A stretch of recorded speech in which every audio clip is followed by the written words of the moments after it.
There is a map in the New York City Municipal Archives, hand-drawn in 1853, that shows a neighborhood most New Yorkers have never heard of. The streets have names, the properties have dimensions, the buildings are numbered. And every single structure on that map was gone within 4 years, not from fire, not from flood, not from any natural failure of the land. The land was taken. The neighborhood was erased. And then, for nearly a century, the official story said there had been nothing there to begin with. That map still exists, which means the erasure was never quite complete. The neighborhood was called Seneca Village.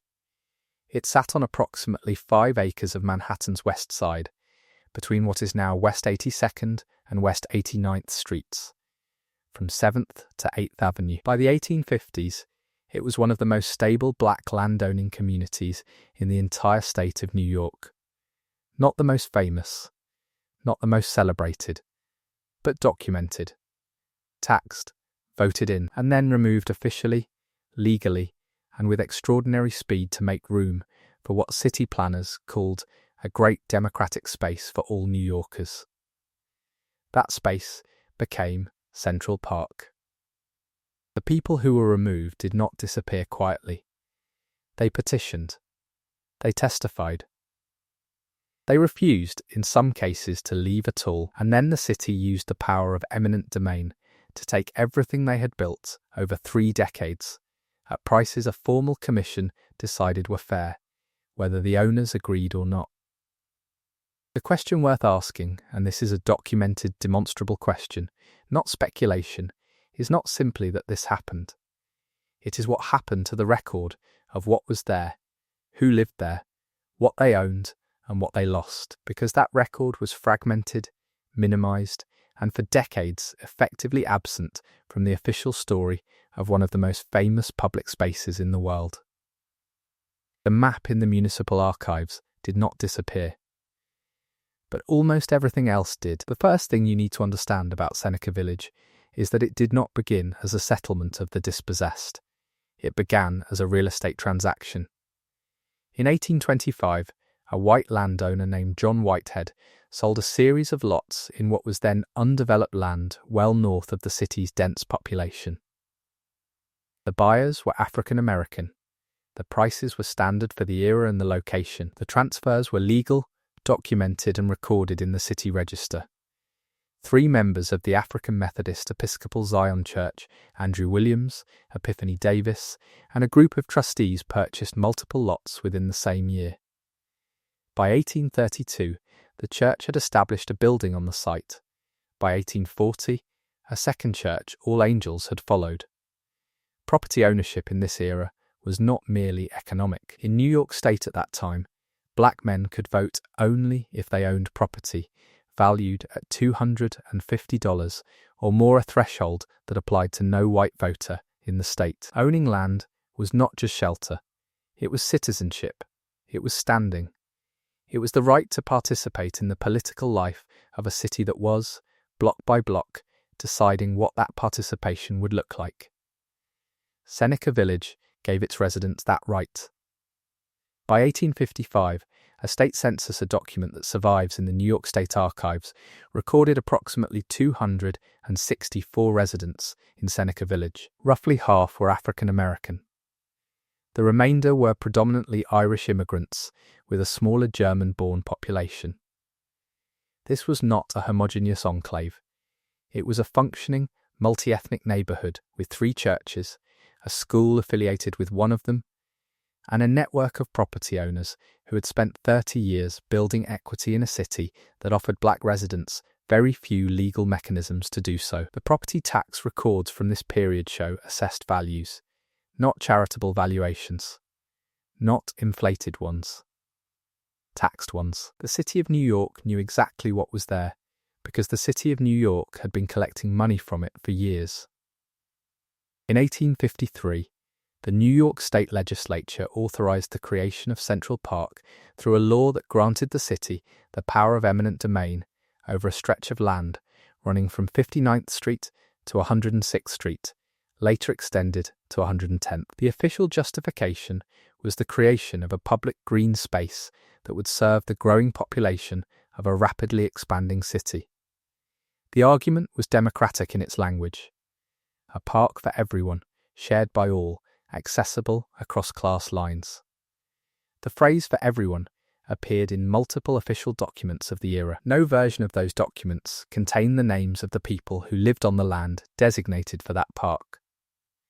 The survey commissioned to assess the land described Seneca Village's structures as shanties in some passages, not universally. The 1856 VLA survey, the engineering map, commissioned specifically to document what stood on the land before construction, uses that word in places. But that same survey, examined carefully, shows buildings with foundations, structures arranged along platted streets, a spatial organisation consistent with a neighbourhood that had existed and expanded deliberately over 3 decades. The word shanty carries weight. It carries a specific implication, and its application to a community with documented property ownership, active churches, and 30 years of tax records is a discrepancy that deserves to sit for a moment before moving on. The displacement of communities for urban development was not unique to New York City in the 19th century, but the specific pattern visible in the case of Seneca Village acquisition under eminent domain, official minimization of what was removed. Long-term narrative absence appeared with enough consistency across American urban history to suggest something structural rather than incidental. 3 years before the Seneca Village displacement, in 1850, the city of Boston undertook a significant landfill project along the Mill Pond area near the West End. Communities of colour in that area, some of which had existed since the late 18th century, were displaced with compensation structures that property holders contested for years. The records of those challenges exist in scattered form across several institutional archives. They were not synthesized or studied systematically until the 1990s. In Philadelphia, the construction of the city's Fairmount Park system began formally in 1855. The same decade as Central Park's authorization involved the removal of settlements along the Schuylkill River. The official Fairmount Park Commission records focus extensively on the landscape design and the engineering requirements. The records of who was displaced and what they were paid are fragmented across county deed books and tax records that have never been compiled into a single accessible document.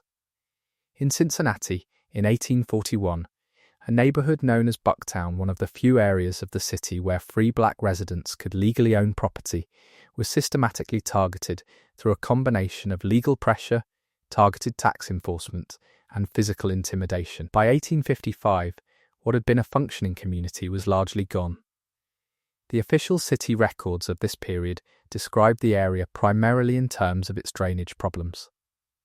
3 cities, 3 decades, 3 communities with documented property ownership, 3 displacement events that the official civic record remembers primarily through the institutional projects that replaced them. The pattern is not conspiracy. It is a documented feature of mid-19th century American urban planning, the consistent subordination of existing black community infrastructure to projects framed as civic improvements.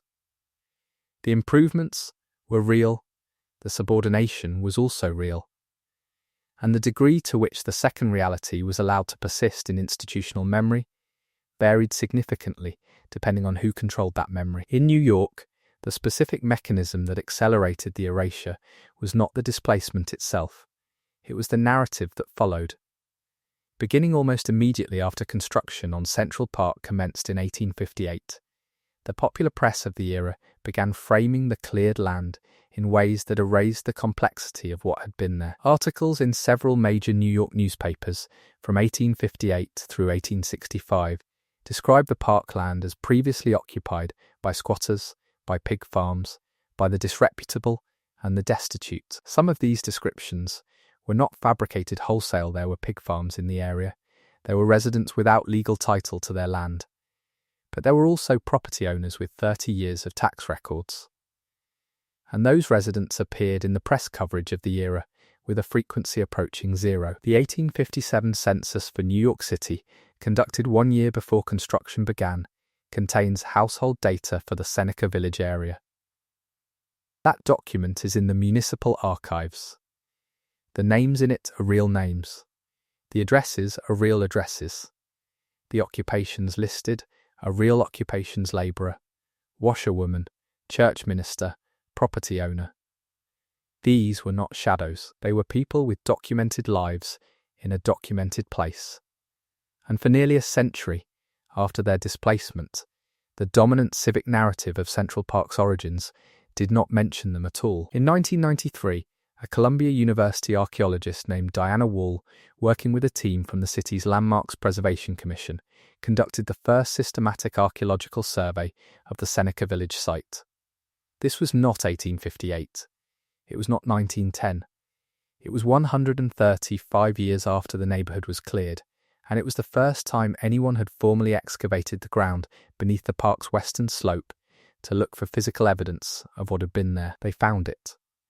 The excavation recovered ceramic fragments, glass, structural remnants, and material evidence of domestic occupation consistent with the mid-19th century. These were not anomalous or ambiguous finds. They were consistent with a functioning neighbourhood. The material record matched the documentary record, the tax rolls, the church registrations, the census data, the property transfers that had been sitting in archives for over a century. That correlation matters, because the most common way of minimising communities like Seneca Village was not to destroy every document. It was to ensure that the documents were never connected to one another in a way that told a coherent story. The tax records were in one building, the church registrations were in another, the census data was in a third.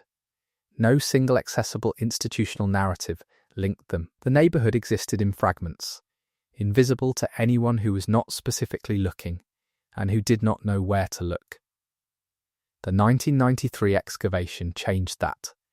It gave the fragmented documentary record a physical anchor. You cannot argue with ceramic fragments in dated stratigraphic layers. You cannot suggest that a stone foundation is a misreading of a handwritten ledger. The ground held what the narrative had let go.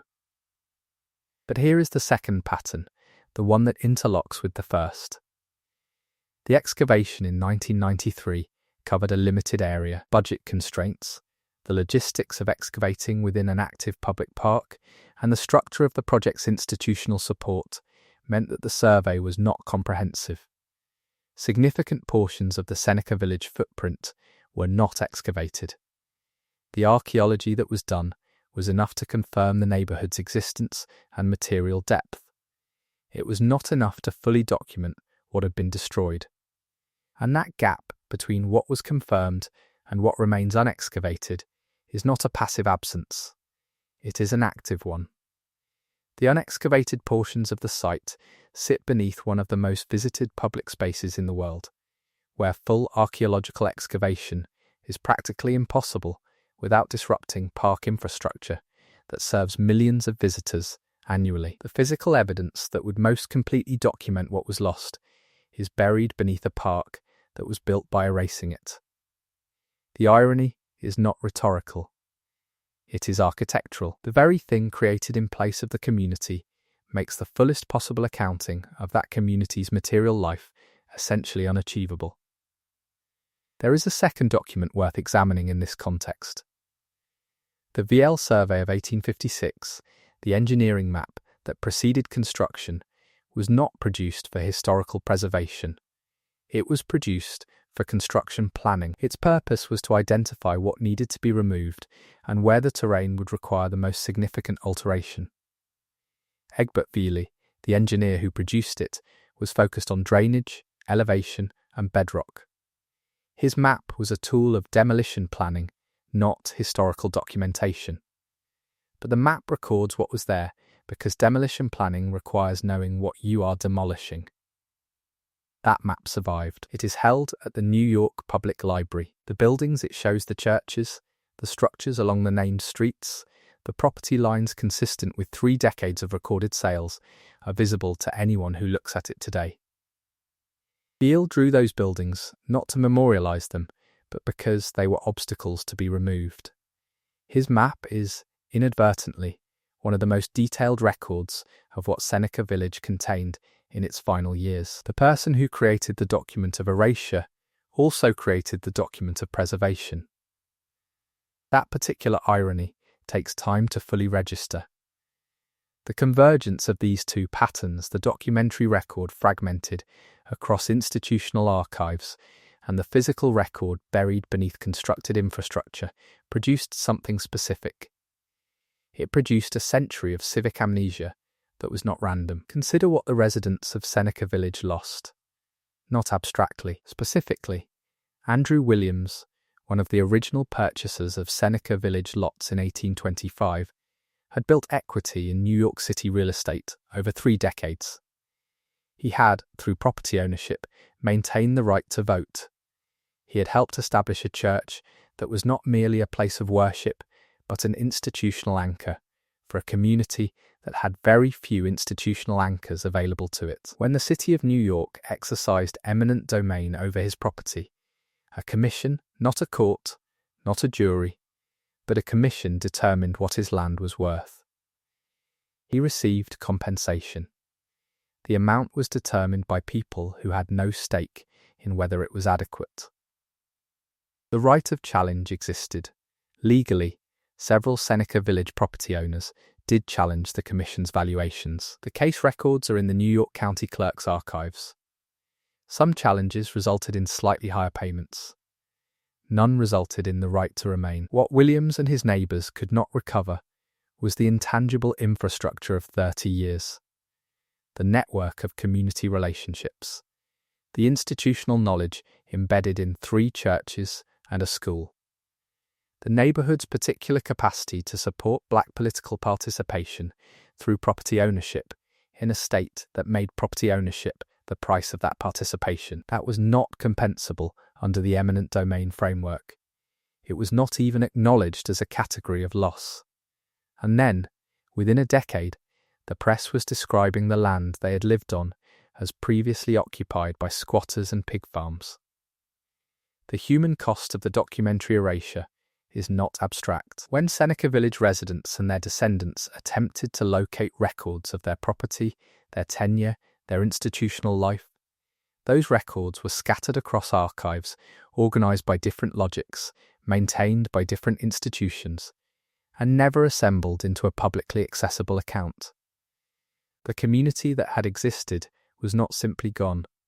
It had been made difficult to prove. This is the point where the 2 patterns, architectural displacement and narrative erasure, become a single phenomenon. The physical removal made the narrative erasure plausible. The narrative erasure made the physical removal appear justified. Each one retroactively reinforced the other. The park was built. The story of the park that was told in the generations that followed described it as having been built on wasteland. Wasteland does not leave behind tax records. Wasteland does not have church registrations. Wasteland does not appear in a state census with 264 names attached to specific addresses. But wasteland is what the official account needed the land to have been, and for nearly a century, the fragmentation of the archive was sufficient to allow that account to persist without serious challenge. What was actively done to sustain that account? The word actively requires precision here. Not every form of erasure involves a deliberate decision by an identifiable actor. Some of it is structural, the natural consequence of which records get preserved, which get catalogued, which get made accessible, and which sit in boxes that no researcher was specifically directed to open. But some of it is not structural at all. In 1858, as construction on Central Park began under the design direction of Frederick Law Olmsted and Calvert Vokes, the park's promotional materials, the documents produced to build public support and political backing for what was an enormously expensive civic project, did not reference the displacement. The Olmsted and Vokes design report, submitted in 1858 under the name Greenswood, described the terrain in terms of its natural features, the rock outcroppings, the drainage challenges, the potential for landscape design. The people who had lived on that terrain for 30 years appear in the report in one context, as a problem already solved by the time the designers arrived. Olmsted himself, in his correspondence, was not uniformly silent on questions of race and urban life. He wrote extensively about what he observed in the American South. He had opinions about civic equality and the purpose of public space, and yet the displacement of a black landowning community to create the park he designed most famously did not appear in his public writings as a subject requiring examination. This is not an accusation of malicious intent. It is a documented absence. And documented absences in the records of specific individuals and institutions are not the same as the natural erosion of time. In the decades following the park's completion, the New York City Department of Parks, the institutional custodian of Central Park, produced substantial written histories of the park. These histories, issued at various points through the late 19th and early 20th centuries, describe the park's origins, its design philosophy, its landscape features, its famous visitors. They do not describe Seneca Village. The community is absent not because the documents were destroyed. It is absent because the people writing the institutional history did not include it. The decision not to include something is a decision. It compounds over time. Each history that omits Seneca Village makes the omission seem more normal. Each generation of New Yorkers that learns the park's history without that community's name makes the absence seem more complete. By the mid-20th century, the omission was not a decision anyone was making. It was simply the shape of what was known. The 1993 excavation and the academic and journalistic work that followed it, particularly the research of historians Cynthia Copeland and Nan Rothschild, and later the public education work done through the Central Park Conservancy itself, began to close that gap. The Conservancy, to its institutional credit, has in recent years incorporated Seneca Village into its official historical materials. There is now a plaque. There are now guided tours.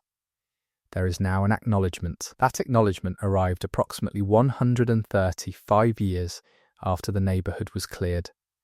The question of what kind of acknowledgement is adequate to that timeline is a question the plaque does not answer. The map from 1853 is not the only document that survives. The New York State Census of 1855, available through the New York State Archives, records the Seneca Village population by household, by address, by age, by occupation, and by place of origin.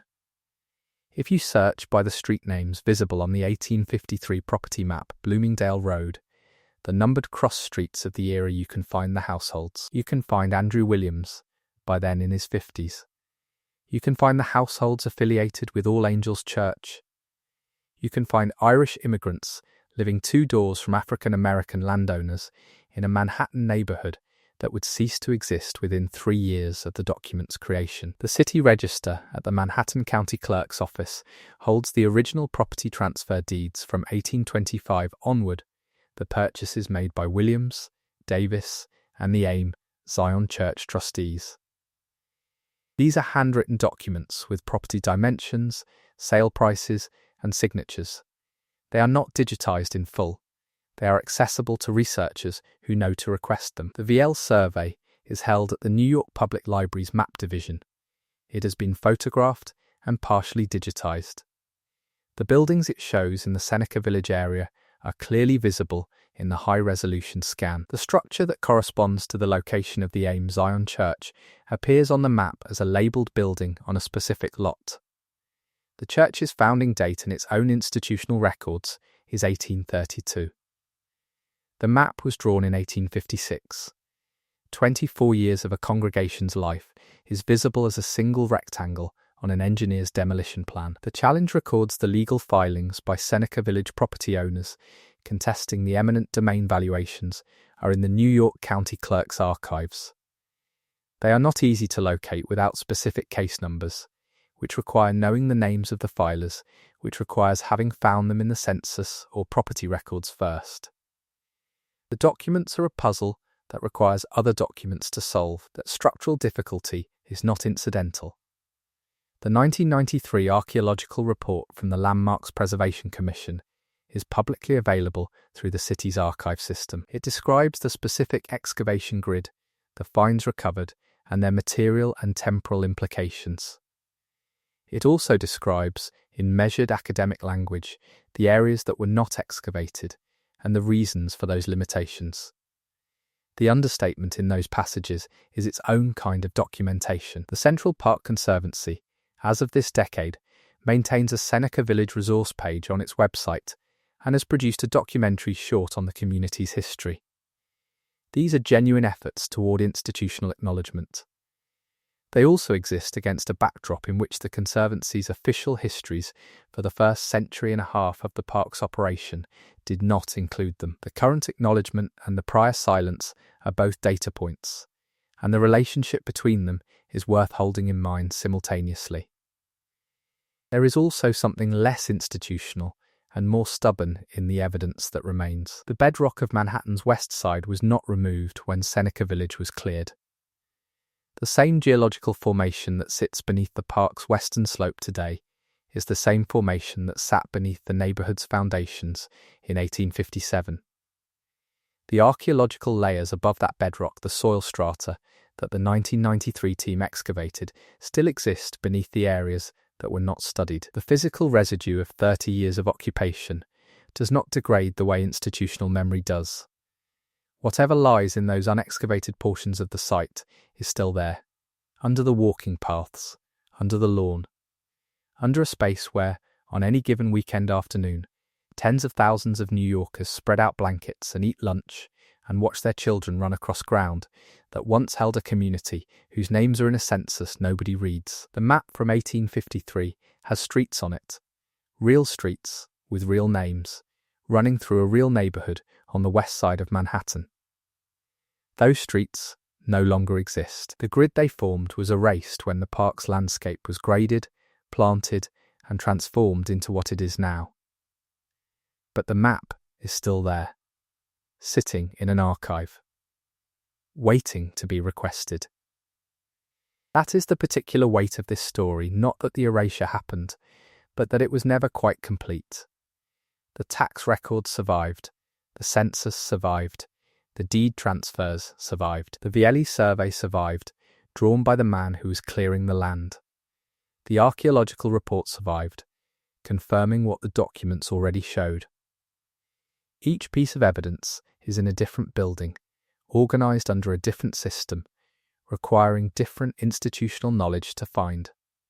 But each piece exists. The people of Seneca Village could not prevent what was done to their community. They could not prevent the taking of the land, the dismantling of the institutions, the dispersal of a neighbourhood that had spent 30 years building exactly what the city told its other residents to build: property, church, school, community, citizenship. They could not prevent the century of civic narrative that described what they had built as wasteland. What they could not have known, and what the city that displaced them perhaps also could not have known, is that the documents they left behind, the deeds, the census entries, the challenge filings, the church registrations, would outlast the narrative that tried to replace them. Paper is more durable than story.